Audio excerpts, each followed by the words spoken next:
पहाटेपासून दर्शनासाठी लांबच लांब रांगा. हजारो भाविकांनी घेतला बाप्पाच्या दर्शनाचा लाभ. अंगारकी संकष्ट चतुर्थीच्या पवित्र निमित्ताने टिटवाळा येथील महागणपती मंदिरात भक्तांचा अक्षरशः जनसागर उसळला. पहाटेच्या सुमारासच मंदिर परिसरात हजारो भाविकांनी गर्दी करत बाप्पाच्या दर्शनासाठी रांगा लावल्या. गणपती बाप्पा मोरयाच्या अखंड जयघोषांनी परिसर दुमदुमून गेला होता.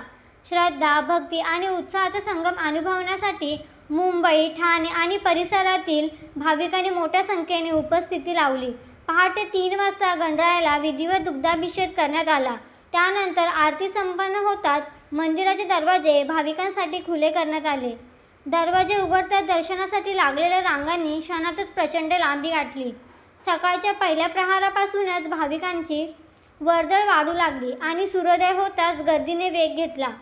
दिवसभर वाढत जाणाऱ्या गर्दीमुळे मंदिर परिसरात उत्साहाचे आणि भक्तिभावाचे वातावरण कायम राहिले.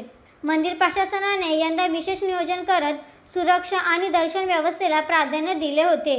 शिस्तबद्ध रांगा, स्वयंसेवकांची तत्परता आणि पोलीस बंदोबस्त यामुळे मोठ्या गर्दीतही कोणतीही गैरसोय झाली नाही. भाविकांना शांततेत आणि समाधानाने बाप्पाचे दर्शन घेता आले. दुपारनंतर गर्दीने उच्चांक गाठल्याचे चित्र दिसून आले. या पवित्र दिवशी मंदिर परिसरात केवळ धार्मिक स्थळ न राहता भक्तीचा महासागर बनला होता. प्रत्येक भाविकाच्या चेहऱ्यावर समाधान आणि अंतर्मनात श्रद्धेची अनुभूती स्पष्ट जाणवत होती.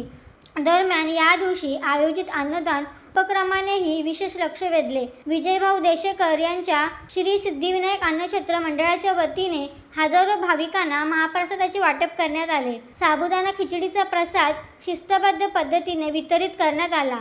अन्नदान हेच सर्वश्रेष्ठ दान या भावनेतून राबविण्यात आलेल्या या सेवेला भाविकांचा उत्स्फूर्त प्रतिसाद लाभला आणि संपूर्ण सोहळा भक्ती, सेवा आणि समाधानाचा सुंदर संगम ठरला.